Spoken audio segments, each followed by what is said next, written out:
사랑하는 여러분, 신앙생활을 제대로 하는 분들이 그렇지 않은 분들이나 또 믿지 않는 분들에게서 듣기 쉬운 소리가 뭘까 한번 생각해 봅니다.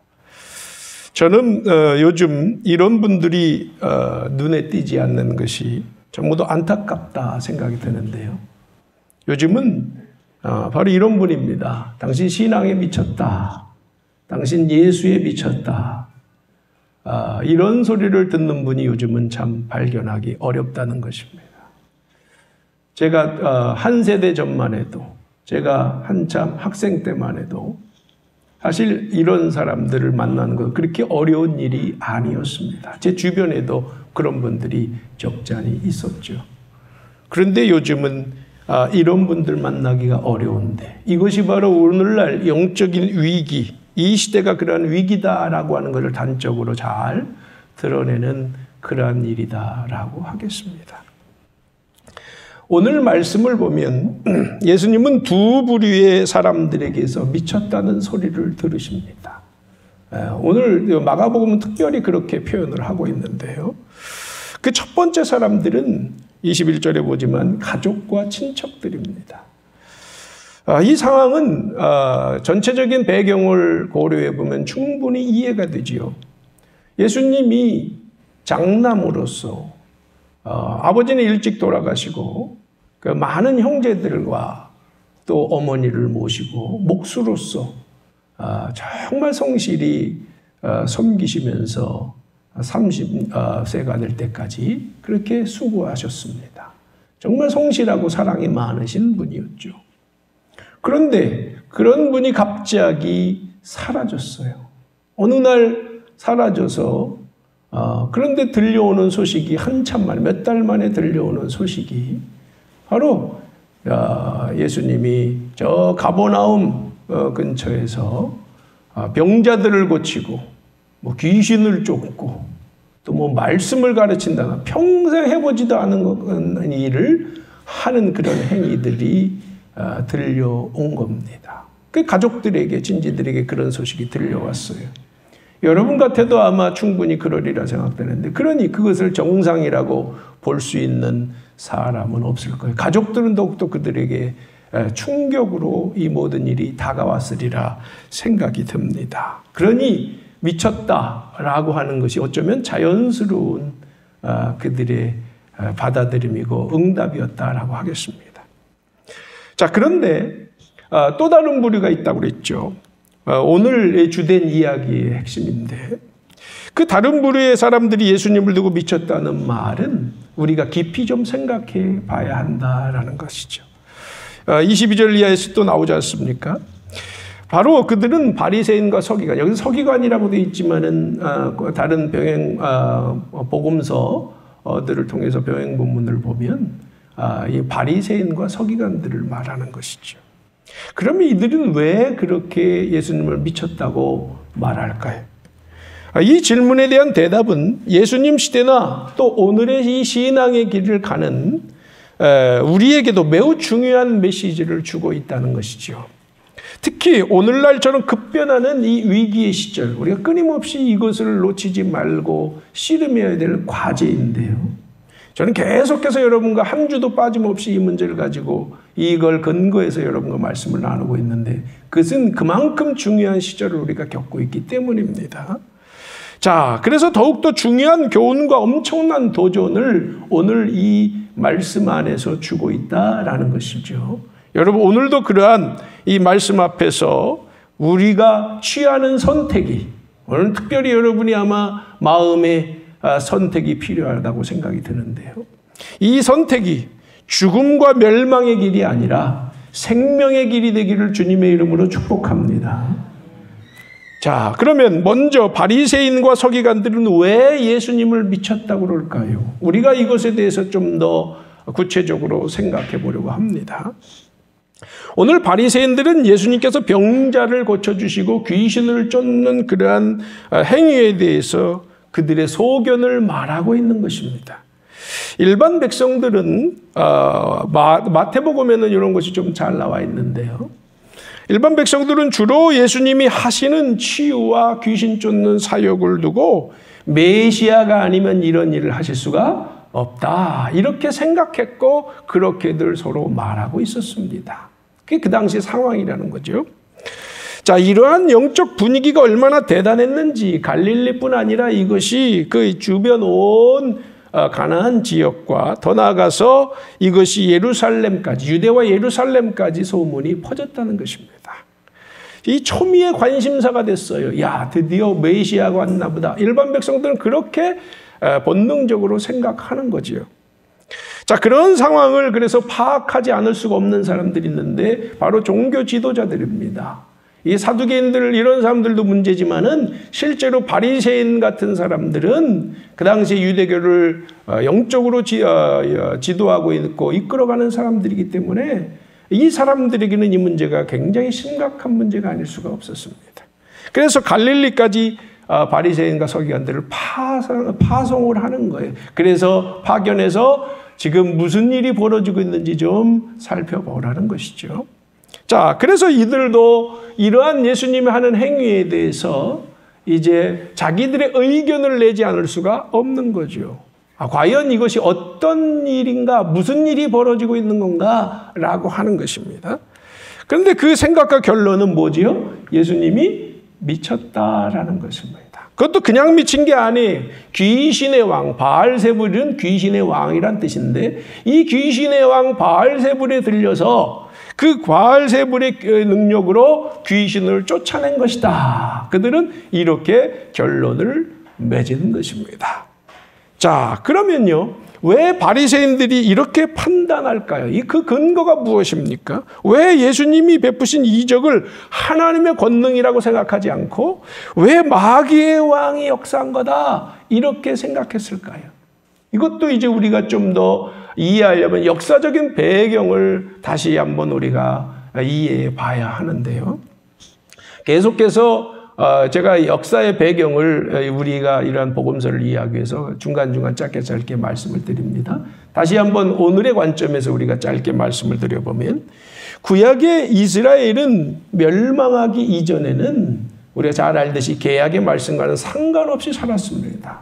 그저 성전에서 제사 드리는 신앙이 신앙의 전부다라고 생각했던 신앙. 예언자들이 아무리 말해도 개약으로 돌아오라 말해도 듣지 않았죠. 그러다 망했습니다.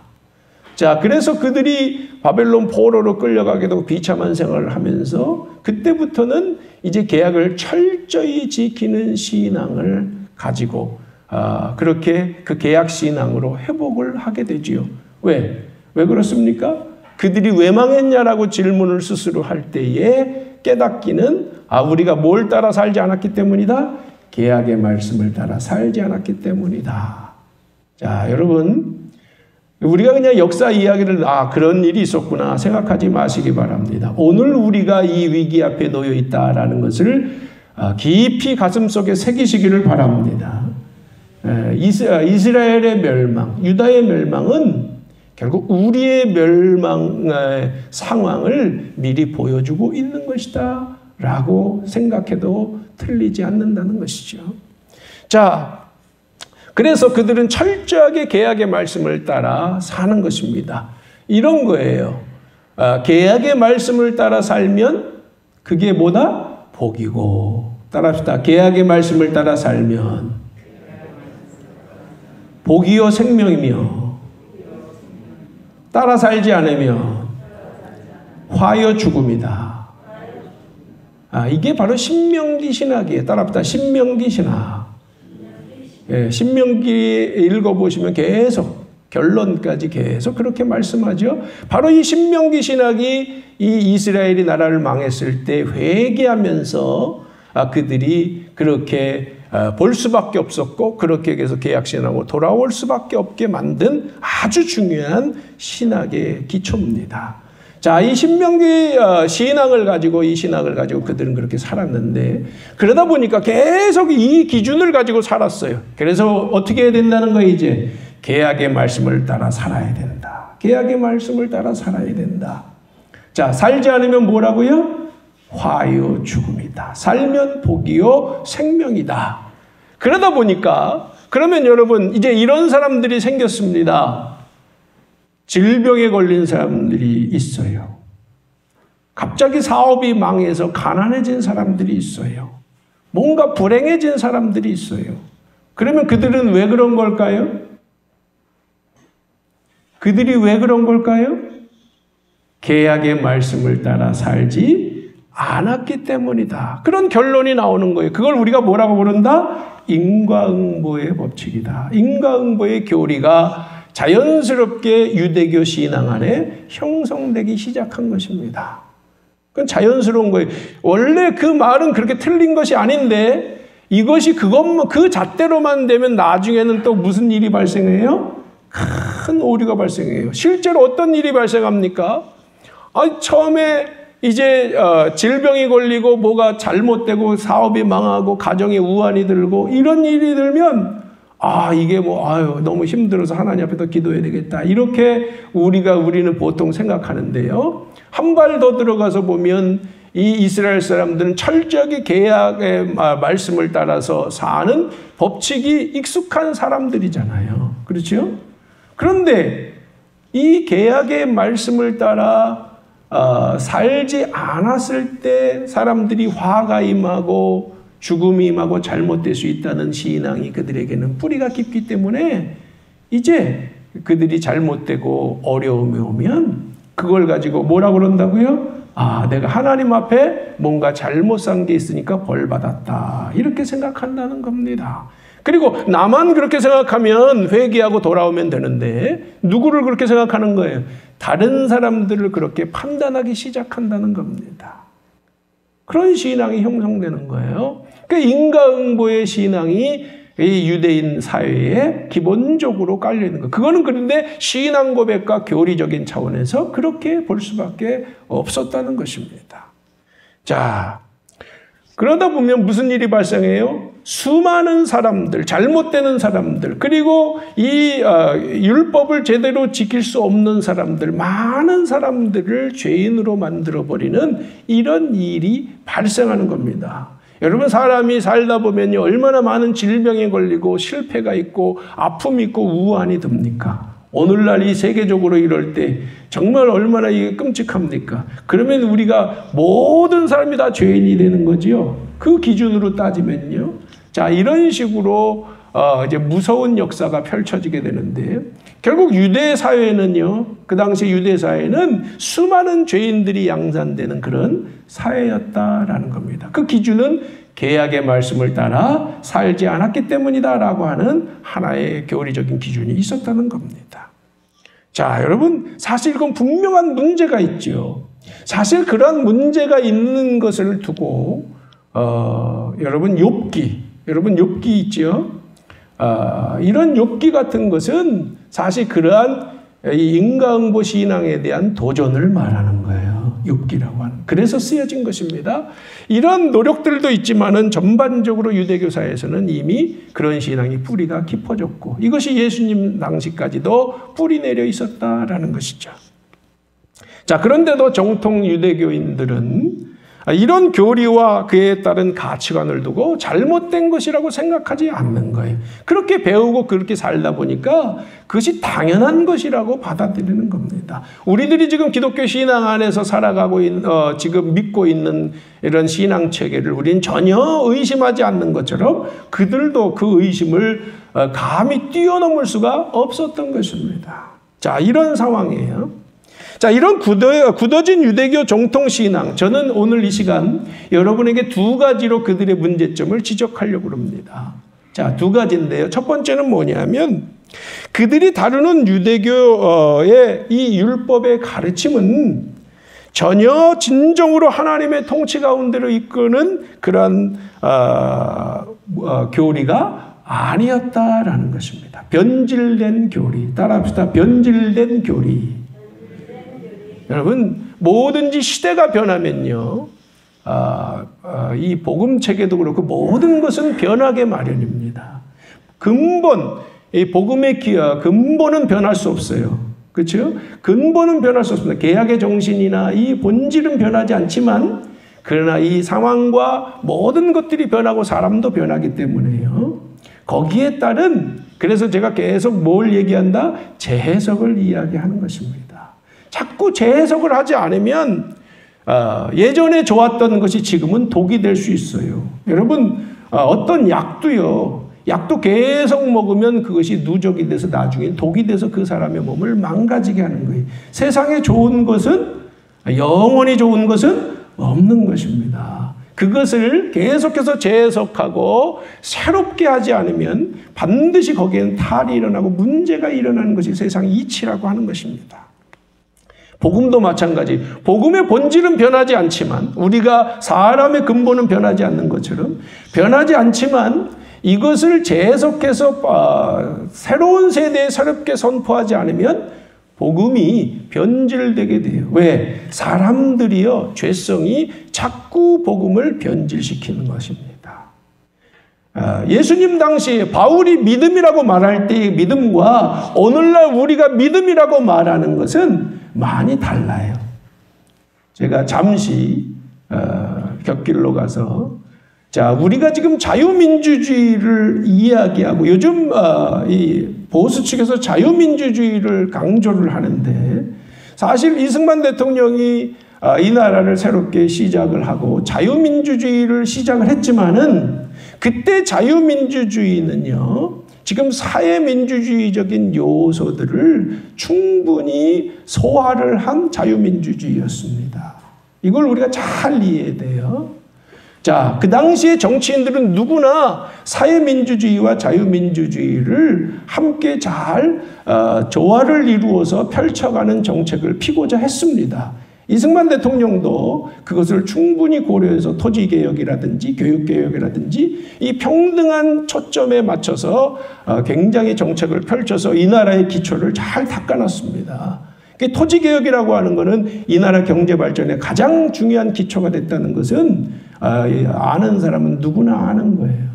자, 그런데 오늘날 무조건 우리가 자유민주주의만 외쳐서는 안 돼요. 지금 이 정부 측의 사람들은 이제 좌측 정부다 보니까 너무 평등에다가 초점을 맞춰서 굉장히 정치적으로 혼란을 겪고 있는데, 그러나 이것이 잘 중용을 이루어야 되는 것이 사실인 것입니다. 자, 그래서 너무 한쪽으로 치우치다 보면 문제가 일어나게 되는데, 그래서 지금 많은 이 나라에 지금 좌우의 갈등과 혼란이 있는데요. 자, 여러분, 이런 것들을 제가 이해하기 위해서 먼저 왜 이야기를 했습니까? 처음에 이 나라가 시작할 때 자유민주주의는 중요한 가치지만 거기 안에서 생각하는 자유민주주의의 가치는 지금 우리가 단순하게 생각하는 자유시장경제 이런 수준을 말하는 것이 아니라는 겁니다. 자, 우리가 이런 것들, 이 역사를 모르고 이런 정치 체제라든지 사상에 대한 이해들, 이런 것들이 부족하니까 오늘날 우리가 많은 혼란을 지금 거듭하고 있다. 좌측에서도 문제예요. 우측에서도 문제가 발생하는, 그래서 지금 어디로 가야 될지 지금 이 나라 정치 체제가 굉장히 혼란에 빠져 있다라고 저는 보고 있는데, 자, 그래서 제가 말씀드린 이유가 뭡니까? 처음에 믿음이라고 말하는 것, 똑같은 거예요. 신앙의 세계에서도요. 처음에 믿음이라고 말하는 것과 지금 우리가 믿음이라고 말하는 것은 너무도 큰 차이가 있다는 것입니다. 자, 여러분, 왜 그래요? 사람들이 자꾸 그 믿음을, 그 복음을 이용하고 변질시키는 이 역사적인 그러한 문제점이 있기 때문이다라는 겁니다. 더 길어지기 전에 제가 여기까지만 하겠습니다만은, 자, 그래, 지금 예수님 당시에 그러면은 이 개혁신앙이라고 그들이 말하는, 그 율법을 들이대면서 개혁신앙이라고 말하는 신앙은 이미 변질돼서 사람들을 구원할 수 있는 수준이 아니었다라는 겁니다. 오히려 사람들을 망치는 기준이 되어버렸습니다. 그래서 예수님이 그것을 깨기 위해서 안식일 여러 가지들을, 정결법 여러 가지들을 다 지금 문제를 삼고 계신 이유는 뭐냐면, 지금 그런 기준을 가지고 참된 종교로 도달할 수 없다라고 하는 겁니다. 하나님이 원래 말하는 개혁식 정신과 신앙에는 너무도 거리가 멀다는 겁니다. 여러분, 이 신앙이라고 하는 거에 우리가 깊이 생각해야 됩니다. 자, 그런데 또 하나 문제, 두 번째 문제는 뭐냐면 그 신앙의 잣대를 가지고 사람들을 판단하고 정죄한다는 겁니다. 그러니까 그 안에서 의로운 사람은 자기들 소수의 바리새인과 서기관 같은 사람들이고 대부분의 사람들은 다 뭐예요? 죄인이라고 취급받을 수밖에 없는 그 이상한 사회, 죄인이 넘치는 사회가 되어버리는 겁니다. 그렇다고 해서 그들이 뭐 죄인이라고 단정하고 정죄한다고 해서 그들이 다시 구원받을 길도 있는 것이 아니에요. 왜? 이미 율법을 어기고 사는 그들이 구원받을 길은 전혀 만무한 것입니다. 그러면 이 사회는 어떻게 되는 거예요? 유대교 사회는 엉망진창이 되는 거예요. 그럼 우리가 한번 생각해 보자고요. 지금 유대교 율법은 참된 계약신앙이 아니다라고 제가 말씀을 드렸지요. 그러면 그걸 지키는 사람도 결국 온전한 사람이 아니고 의인이 아니다. 그리고 지키지 못하는 사람은 당연히 그러하다. 그러면 그 사회에 의인이 있어요, 없어요?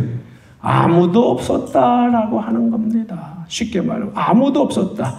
그거를 소위 뭐라고 그러냐면 마귀의 권세 아래 완전히 사로잡힌 세대다라는 겁니다. 사실 예수님의 세대는요 너무도 불행한 그러한 신앙의 권세 아래 있었다라고 하겠습니다. 그러니까 유대교 정통신앙이라고 말하지만 우리가 기독교 정통신앙 잘 생각해야 되는데 유대교 정통신앙이라고 말하는 이 사람들은 사람을 살리는 신앙이 돼야지. 신앙이란 건 어떤 것이 돼야 된다고요? 사람을 살려야 될 거 아니에요. 그런데 사람을 살리는 신앙이 아니라 사람을 죽이는 신앙이 됐다라는 겁니다. 죄인을 만들고 사람을 죽이는 신앙이 됐다는 겁니다.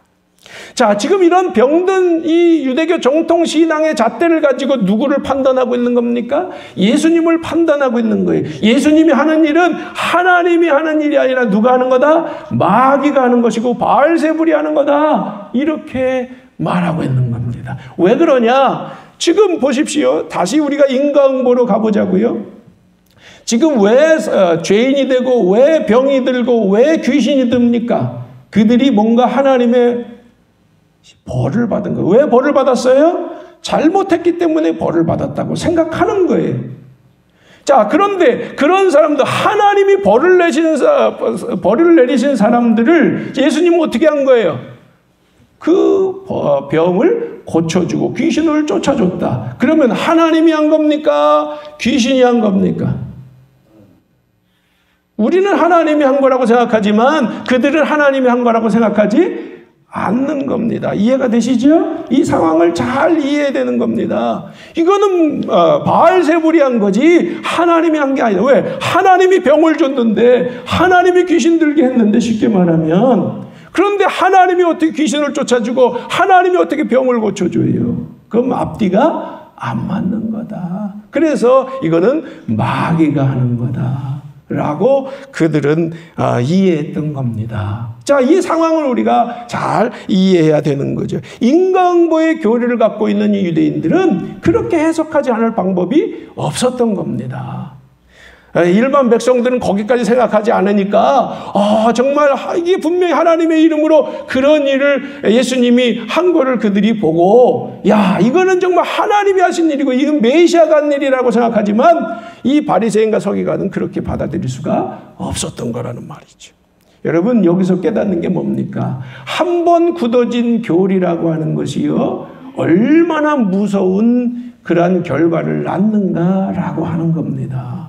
한 번 잘못되면요 돌이킬 수가 없는 거예요. 자기들의 잘못을 보는 것이 아니라 그것이 판단 기준이 돼서 수많은 사람을 잘못됐다라고 말할 수 있고 적어도 하나님의 일을 하나님의 일이라고 보는 것이 아니라 마귀의 일이라고까지 말할 수도 있다는 것입니다. 이게 얼마나 무서운 일입니까? 오늘 우리는 그런 것을 보는 거예요. 그래서 정통신앙, 정통이란 말 좋은 말일 수도 있지만 무서운 말일 수도 있는 겁니다. 정통이란 말 우리가 다시 생각해야 되는데 신앙이 굳어지면 그것이 얼마나 무서운 죄와 마귀의 도구가 될 수 있는가라고 하는 것을 우리는 오늘 이 말씀을 통해서 생각해야 된다는 겁니다. 자, 그에 대해서 그러면 예수님은 당신의 일이 어떻게 마귀의 일이 될 수 있느냐라고 항변을 하시는데요. 그 이유는 뭡니까? 23절에 보면 이렇게 말씀하죠. 어떻게 사탄이 사탄을 쫓아낼 수 있느냐라는 것입니다. 어떻게 사탄이 사탄을 쫓아내? 같은 편을 왜 같은 편이 쫓아냅니까? 이게 말이 돼야 안 돼요? 안 된다라고 예수님은 말씀하는 거예요. 여러분, 오늘 아까도 우리나라의 현실을 두고 잠깐 제가 말씀을 드렸습니다만은, 오늘 예수님은 이래요. 나라가 망하는 이유가 있다는 거예요. 자, 저는 우리나라가 좀 그런 걱정이 좀 드는데요. 우리나라 뭐예요? 지금 좌우로 갈라져 있어요. 심각하게 갈라져 있습니다. 진영 논리, 요즘 그런, 우리 딸 이름이 진영인데, 진영 논리, 이 진영 논리로 지금 급격하게 갈라져 있습니다. 이건 회복될 기미가 보이지 않습니다. 여러분, 이 나라 역사만, 다른 나라도 마찬가지겠습니다만은, 이 나라 역사의 멸망의 시절을 보면 항상 공통적으로 드러나는 사건이, 어떤 현상이 있습니다. 그게 뭘까요? 갈라졌다는 겁니다. 둘로 갈라져서 싸우고 있다는 것입니다. 이게 고조선부터 해서요, 이 조선까지, 아직 이 나라는 망하지 않았으니까, 조선까지의 역사를 보면 항상 특징이 뭐다? 갈라졌다는 것입니다. 좌우로 지금 갈라진 현상은 이 나라의 망조 현상이라는 거예요. 우리가 지금 내가 좌측이다 우측이다를 따지기 전에 여러분, 우리 정신 바짝 차려야 돼. 믿는 사람들이 정신 차려야 됩니다. 이 나라가 망하지 않으려면요, 내 것만 주장하지 마세요. 아멘? 지금 우리가요, 함께 지금 마음을 모아야 될 때예요. 안 그러면 이 나라 반드시 이것 때문에 망하게 되는 겁니다. 이게 역사의 교훈이야, 이 나라 역사에. 자, 내분이 일어나는 것이 언제나 멸망의 근본이에요. 여러분, 고구려는요, 굉장히 강력한 나라였습니다. 고구려 하나만 이야기하지요. 평양성은요, 절대로 무너지지 않는다는 거예요. 근데 평양성 왜 무너졌습니까? 연개소문의 자식들이 서로 갈등하다가 문 열어줘서 결국에는 내분 때문에 무너졌어요. 결국엔 항상 그런 일이 나라를 망하게 하는 겁니다. 이게 역사의 교훈이라니까요. 어느 나라, 어느 시절 치고 그렇지 않은 적이 한 번도 없다는 것입니다. 지금 이 나라가 이런 것이 굉장히 심각한 문제점을 가지고 있다라는 거예요. 자, 예수님도 24절에 그렇게 말하는 거예요. 나라가 갈라지면 버틸 수가 없다는 것입니다. 가정도 마찬가지인 거예요. 25절도 그러잖아요. 가정도 그렇다. 그럼 사탄의 세계도 똑같고 하나님 나라도 마찬가지가 되는 겁니다. 어디나 갈라지면 망하는 겁니다. 자, 사탄이 그러니까 사탄의 세력을 물리친다는 건 말이 됩니까? 안 됩니까? 안 된다는 거예요. 사탄만큼 영악한 존재가 없는데 그 사탄이 자기의 세력을 물리친다? 이거는 말이 안 된다. 스스로 망하기 위해서 그렇게 할 수는 없다는 것입니다. 그러니까 예수님이 사탄의 힘을 입어서 마귀의 권세를 쫓았다. 이것은 어불성설이 된다. 이렇게 예수님은 말씀하고 있는 거지요. 자, 이어서 마가복음에서는 여기 마가복음에 생략됐지만 놀랍게도요, 마태복음 병행구절에서는요, 이런 말씀이, 아주 중요한 말씀이 한 가지가 있습니다. 한번 읽어보겠습니다. 시작. 그러나 내가 하나님의 성령을 힘입어 귀신을 쫓아내는 것이면 하나님의 나라가 이미 너희에게 임하였느니라. 아멘. 이게 예수님 뭘 말씀하시는 거예요? 제가 빨간 줄로 했는데, 하나님의 성령을 힘입어서 하는 것이면 하나님의 나라가 너희에게 이미 임한 것이다. 이 얘기는 뭐예요? 예수님이 하는 일은 성령의 역사요. 아멘. 하나님의 나라가 너희에게 임한 거다.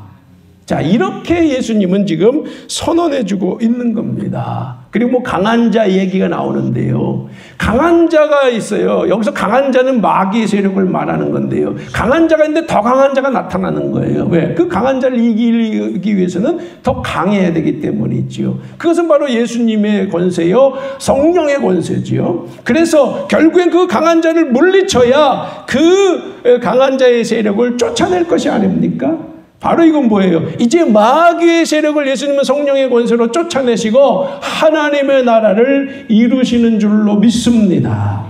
자, 하나님의 나라가 이루어지는 거라는 거예요. 그럼 이전에는 무슨 나라입니까? 마귀의 권세가 지배하는 거예요. 어떤 사회가? 바로 유대교 사회가, 정통 유대교의 사회가 그들의 그 인과응보의 교리로 온통 백성들을 다 죄인 만들어 놓은 사회는 이미 마귀의 사회예요. 다른 말로 하면 뭐예요? 그들의 잘못된 교리, 이미 병든 교리, 그건 이 마귀의 속임수에 넘어간 교리고요. 그러다 보니까 그들도 잘못되고, 그들도 잘못되고, 백성들을 잘못되게 한다. 이게 유대교 사회가 되는 겁니다. 제가 아까 그걸 설명했지 않습니까? 잘못된 교리로 잘못되게 하는 거예요. 그런데 그들은 한 번도 그것을 잘못됐다고 생각한 적이 없었다는 겁니다. 여러분, 신앙의 세계가 이처럼 무서운 겁니다. 한 번 우리가 잘못된 길로 돌아서게 되면 돌이킬 수가 없고, 그것 때문에 온 사회가, 그것이 그냥 그 순간만이 아니라 대대로 망치는 일이 발생하더라. 자, 이게 두렵고 떨리는 얘기가 아닐 수가 없는 거예요. 그러면서도 이 악한 종교의 역할을 지금 이 유대교가 하고 있으면서도 더 기가 막힌 것은 지금 누구를 가지고 이게 마귀의 권세라고 말하는 거예요? 예수님이 하시는 일을 두고 마귀의 권세라고 말하는 거예요. 이걸 우리가 사자성어로 뭐라고 말해요? 적반하장이라고 말하는 거예요. 적반하장. 지금 자기들이 마귀의 권세의 지배 아래 있게 만들고 자기들도 그렇게 살아가고 있고 해서 지금 그걸 해방하기 위해서 예수님이 오셔서 하나님의 나라를 펼치고 계신데 그거를 두고 마귀의 권세라고 하니 이게 적반하장이 아닙니까?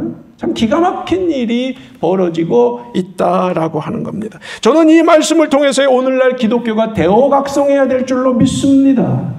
기독교요, 여러분, 대오각성해야 됩니다. 세상은 지금 망해가고 있습니다. 전반기에는 코로나 지금까지도 못 벗어나고 있고요. 그리고 지금 후반기에는 우리나라도 역대 이런 일이 거의 없다 할 정도로요. 50일 이상을 우리가 지금 장마를 통해서 고통을 당하고 얼마나 힘들었습니까? 지금 우리 주변에 저 인도로부터 저 중국은 가장 큰 피해를 입었고 일본도 그렇고 지금 곳곳에서 그리고 뭐 러시아 또 호주 계속해서 불이 나고 건조해서 지금 유럽도 큰 고통을 당했습니다. 세계가 그렇지 않은 것이 하나도 없습니다. 제가 말씀드렸잖아요, 여러분. 여러분, 지금 코로나만이 문제가 아니에요. 지금 생태 환경이 완전히 무너져 있습니다. 이건 세계적인 현상입니다. 그리고 앞으로 코로나 때문에 세계의 경제는요, 곤두박질 칠 것은 자명한 일이고 우리는 그 앞에 지금 놓여 있습니다. 지금은 예고편의 수준에 불과한 거지 본편이 다가오면 우리 견디기 어려울 겁니다. 여러분, 이걸 거부하고 이걸 아니라고 말할 사람이 있을까요? 여러분, 세계의 현실을 직시하는 사람이면 그건 당연한 일이 될 수밖에 없는 겁니다. 자, 그만큼 심각해. 그러면 한번 생각합시다. 기독교는 여기에 대해서 무엇이라고 말하겠습니까? 지금 기독교의 복음 체계를 보십시오. 기독교는 뭘 하는 것입니까? 예수님을 믿으면, 구세주임을 믿으면 구원받고 저 천국에 간다는 거 아닙니까? 그러면 이 땅에 대한 책임은 우리에게 있습니까? 없습니까? 지금 우리의 현재 구속신앙의 복음체계에서는 전혀 이 세상에 대한 책임이 없어요. 왜 그래요? 바로 이것은 사람들이 스스로 자기들의 죄 때문에 그렇게 된 거다라고 생각하지. 아까 그럼 누구와 똑같은 거예요? 유대교의 관점과 다를 바가 전혀 없는 것입니다. 그러면 기독교 복음이 정상이 아니에요. 그런데 예수님은 뭐라고 우리에게 가르쳤어요? 답다. 이 땅에 하나님의 나라를 회복하라. 때가 찼고 복음이 가까웠으니, 하나님 나라 가까웠으니 회개하고 복음을 믿어라. 답다. 때가 찼고 하나님 나라가 가까워에 왔으니 회개하고 복음을 믿어라. 하나님의 나라를 이 세상에 펼치기를 바라시는 거 아닙니까? 아멘? 그런데 하나님의 나라는 말은 다들 해요. 보면은 교회들마다 뭐 하나님 나라. 근데 남들도 하니까 자기들도 하나님 나라에 대해서 말을 하는데 제가 볼 때요 90% 이상은요 하나님 나라에 대한 개념을 제대로 이해하고 있지 못해요. 목사들부터 먼저. 왜? 여전히 하나님 나라는 어디에 있어?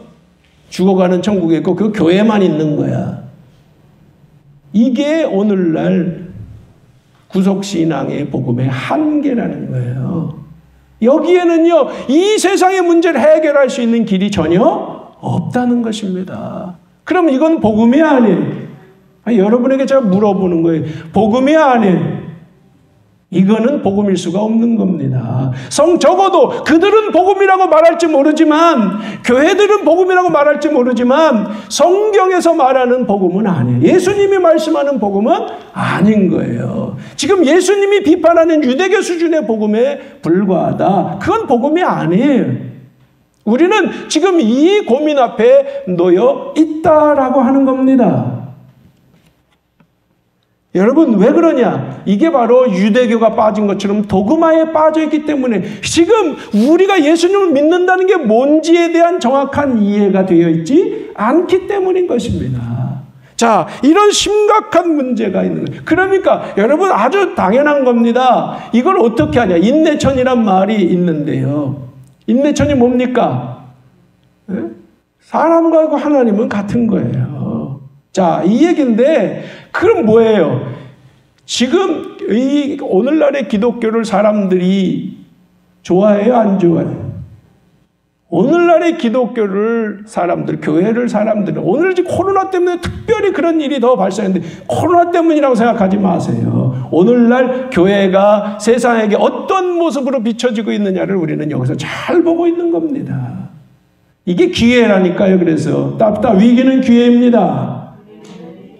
지금 근데 이 세상은 교회를 두고 비판하고 무시하고 등 돌리고 있습니다. 왜 그럴까요?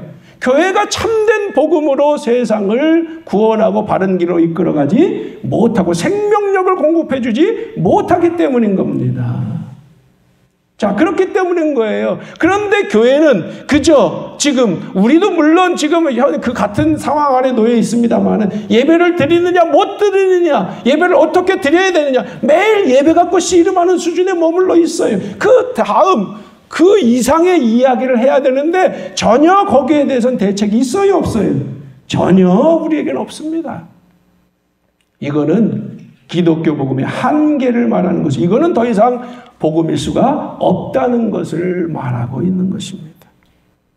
자, 지금 이 교리 체계는요, 이 위기 앞에 아무것도 할 수 없습니다. 더욱이 오늘 마지막으로 예수님께서는 말씀하십니다. 다른 죄와 모독은 다 용서받을 수 있는데, 마지막에 아주 중요한 얘기를 하시죠. 성령님을 모독하는 죄는 영원히 용서받지 못한다. 무서운 말씀을 하셨습니다. 여러분, 용서받지 못하는 죄가 한 가지가 있대요. 세상의 모든 죄는 용서받을 수 있는데 용서받지 못할 죄가 있다. 예수님의 십자가라도 용서받지 못하는 죄가 있어요. 그 죄가 뭐라는 거예요? 무슨 뜻입니까? 예수님이 하신 일을 하나님의 나라를 회복하는 글 세우는 일로 받아들이지 못하고 사탄의 권세로 치부하는 이런 일. 자, 이것을 이제 스스로 예수님과 하나님과 그 나라를 거부하는 일이 되다 보니까 이걸 성령 모독죄, 따랐다. 성령 모독죄. 거기다가 성령 회방죄. 왜 회방죄냐면요, 이렇게 되는 거예요. 자기들만, 예수님이 이제 마태복음 23장에 보면 그런 말씀을 하신 적이 있는데요. 자기들만 구원받지 못하는 게 아니에요. 천국 문을 막아서서 자기들만 들어가지 않는 것이 아니라 누구도 다른 사람들도 못 들어가게 한다는 거예요. 회방하는 거예요. 이게 왜 지금 뭐라는 거예요? 마귀의 일이라고 말하니까 사람들이 그럼 그걸 듣고 받아들여, 안 받아들여? 못 받아들이는 사람들이 있을 거 아니야. 그러니까 성령 회방죄요, 성령 모독죄가 돼버리는 것이고, 지금 새 계약의 신앙을 회복하려고 지금 예수님이 오셨잖아요. 그러니까 십자가 지신 게 뭐예요? 새 계약을 회복하는 일인데, 이 계약 신앙의 회복. 왜? 지금 유대교의 율법 체제가 지금 병든 체제라고 제가 말씀드렸잖아요. 그 참된 계약 신앙을 회복하기 위해서 지금 예수님이 오셔서 이 일을 펼치시고 계신데, 이것을 거부하는 거니까 이건 계약을 파기시키는 죄가 되는 것이고, 그러니까 이것은 더 이상 용서받을 수 없는 죄다. 이렇게 지금 말씀하고 있는 겁니다. 용서받을 수 없는 죄다. 그러면서 예수님이 한 가지 더, 이상하게 마가복음에서는 이게 구절이 꼭 빠졌는데, 이건 마태복음하고 누가복음 병행 구절은 여기 있어요. 한번 읽어봅니다. 시작.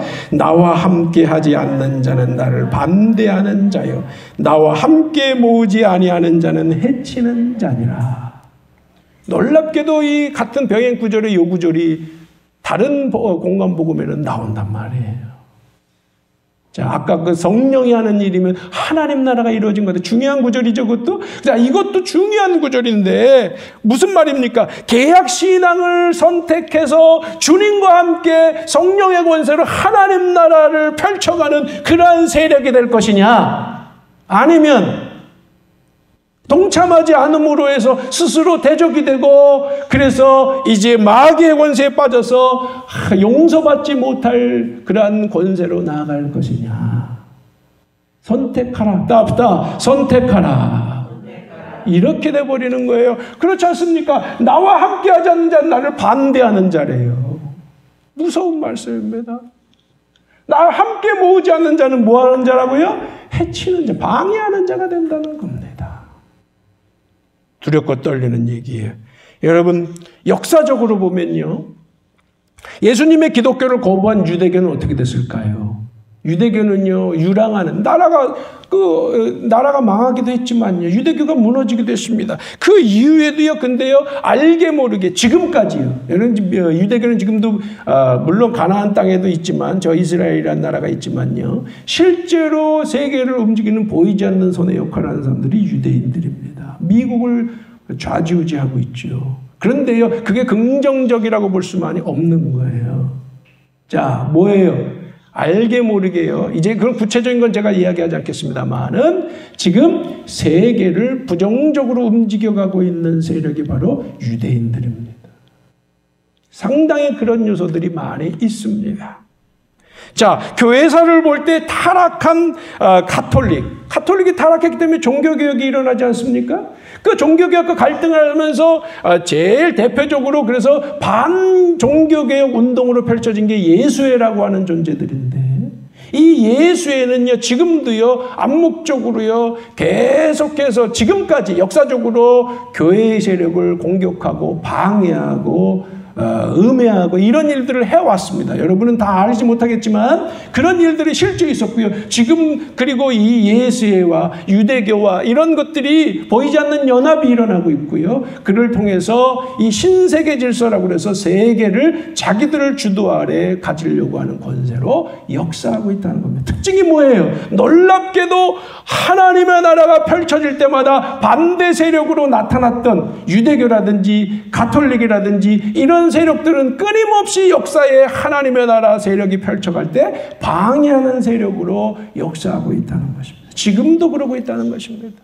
한 번도 거기서 놓쳐진 적이 없었다는 것입니다. 놀라운 얘기예요. 자, 여러분, 그렇다면 이제 기독교가, 지금의 기독교도 마찬가지예요. 지금 기독교, 이 미국을 붙잡고 있는 기독교는 근본주의 신앙이 가장 강력합니다. 그 근본주의 신앙이라고 그러는데, 근본주의 신앙은 문자대로 복음을 해석하는 거예요. 지금 제가 지적한 이 구속신앙의 가장 전형이 바로 미국의 신앙을 주도하고 있는 겁니다. 보수계층들이지요. 그런데 그들이 만약에 이 개혁신앙을 선언한다면 받아들일까 안 받아들일까? 상당수의 사람들은 거부하게 되고 오히려 대적하게 될 것입니다. 그럼 그 결과는 어떻게 될까? 그들은 또다시 하나님 나라를 대적하는 세력이 될 수밖에 없다라고 하는 겁니다. 그건 미국만 그럴까요? 한국의 보수 교단이라고 하는 교단에서도 상당히 일어날 수 있는 개연성이 높은 그런 일들이 오늘날 이제 펼쳐질 수 있다. 그래서 우리가 이 싸울 싸움은요, 사실 쉬운 싸움이 아닙니다. 하나님 나라의 회복의 운동은 그렇게 만만한 일이 아닌 줄 깨달으시기 바랍니다. 결코 만만한 일이 아니에요. 엄청난 세력. 여러분, 종교개혁할 때 가톨릭과 지금 루터가 혼자서 싸웠잖아요. 근데 그 하나님이 그 세력을 세워주셔서 결국에는 놀랍게도 이 세계를 호령하게 된 줄로 믿습니다. 여러분 보십시오. 하나 근데 또 무서운 건 뭐냐면요. 이것도 마태복음에 나오는 건데요.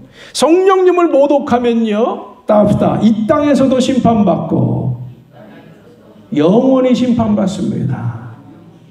이 마태복음 12장 32절의 말씀인데요. 자, 이 땅에서도 망하는 거예요. 유대교가 결국 예수님 대적하고 복음을 대적하다가 어떻게 됐다고요? 이제 복음이 다 퍼져갈 쯤 되니까 더 이상 옛날의 복음은 의미가 없어. 그러니까 하나님께서는 그들을 멸망하게 해버렸어요. 왜? 더 이상 뭐 손 쓸 수가 없으니까 멸망하는 게 답이었어. 그래서 유대교는 멸망하는데, 여러분, 우리가 이제 교회사로 와서 카톨릭, 좀 아까 얘기했습니다만은 카톨릭은 어떻게 됐을까요? 여러분 아셔야 될 게 뭐냐면요, 카톨릭은요, 교황이라고 하는 사람, 지금 교황이 지금도 있지 않습니까? 교황의 세력은요, 세상의 황제보다, 로마의 황제보다 훨씬 강했습니다. 역사의 오랜 세월 동안 황제는 누구 밑에 있었다? 교황 밑에 있었습니다. 그런데 타락하고 무너지고 더 이상 어찌할 수 없을 때 되니까 이제 교황의 세력은 갈수록 힘이 빠지기 시작했고, 교회의 세력은 힘이 빠지기 시작했고, 사람들은 이제 교회에서 등을 돌리고 르네상스라고 하는 그러한 혁명이 일어나게 되고, 그러니까 종교개혁이 일어날 수밖에 없었고, 그러다 보니까 나중에 교회는 그 자리가 어디까지 갔을까요? 완전히 밑바닥까지 가서 카톨릭은 완전히 힘을 잃어버립니다. 대신 종교개혁을 한 기독교는, 그 개신교는 처음에는 미약했지만 어떻게 됐을까요? 이 유럽을 통해서 이 미주로, 지금 아메리카 땅으로 넘어오면서 세계를 주도하는 가장 강력한 세력이 되는 거예요. 왜? 하나님이 그들의 편이기 때문인 줄로 믿습니다. 카톨릭은 이미 하나님이 떠난 족속들이다 보니까 오히려 하나님 나라의 방해 세력이 됐을 뿐이지, 그들은 모든 걸 다 잃어버렸습니다. 지금은요, 이름만 남아있어. 저 이태리 로마에 가보십시오. 제가 2년 전에도 가봤지만 딱 2년, 한 2년 됐더라고요. 가보면 거기에 바티칸이라고 하는 조그만 형식적으로 남아있는 그런 터뿐이 없습니다. 그들은 다 사라진 거, 벌써 500년 전에 사라지고 마른 거예요. 하나님이 떠나면 다 사라지는 거예요. 아멘. 하나님이 떠나면 다 사라지는 겁니다.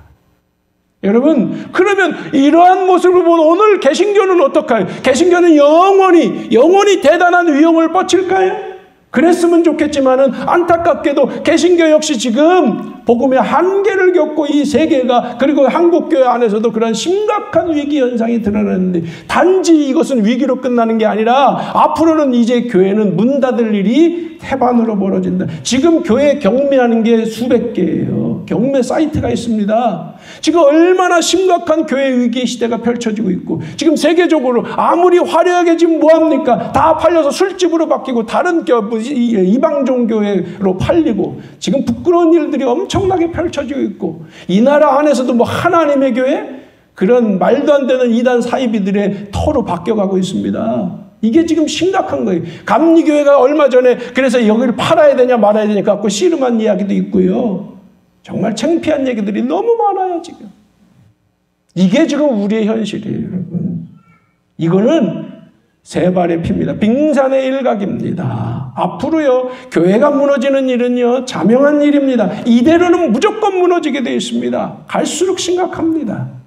그러면 대책은 뭘까요? 우리가 따라합시다. 돌아와야 합니다. 신앙이 회복돼야 된단 말입니다. 그렇지 않으면 방법이 없다. 저는 그렇기 때문에 정말 여기서 여러분 심각하게 생각하는 것은, 그러면서도 정말 소망적으로 생각하는 것은, 이 멸망의 위기, 정말 심각하고 큰 위기인데, 그런데 이것은 하나님께서 교회에게 주신, 하나님께서 교회에게 주신 최고의 은혜요. 아멘. 최고의 선물입니다. 그렇습니다. 최고의 은혜요, 최고의 선물입니다. 왜? 교회가 진짜 교회답게 다시 설 수 있는 길을 준비해 주셨기 때문입니다. 저는 그렇게 확신합니다. 이런 위기를 개혁신앙으로 극복하고자 하는 교회들을 통해 하나님은 다시 한번 새로운 역사, 교회의 시대, 하나님의 나라를 온 땅에 펼쳐주실 줄로 믿습니다.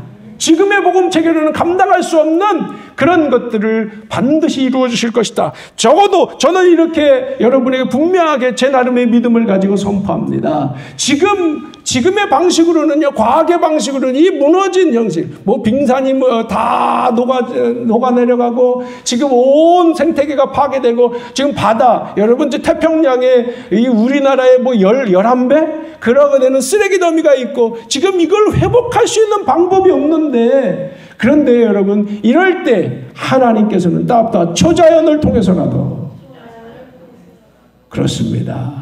하나님은요, 우리가 할 수 있는 일에 최선을 다하면 하나님의 방식으로 이루어 주시는 줄로 믿습니다.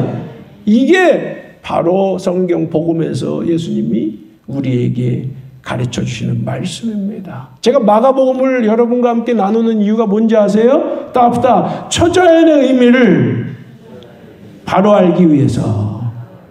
아멘. 초자연의 의미가 뭐예요? 지금 우리가 최선을 이 개약의 신앙으로 응답하고 나아간다면 하나님께서 반드시 그를 통해서 새 역사를 펼치실 거라는 믿음입니다. 이게 마가복음이 우리에게 가르쳐주는 거예요. 따합시다. 이적의 복음. 그래서 마가복음을 뭐라고 부른다고요?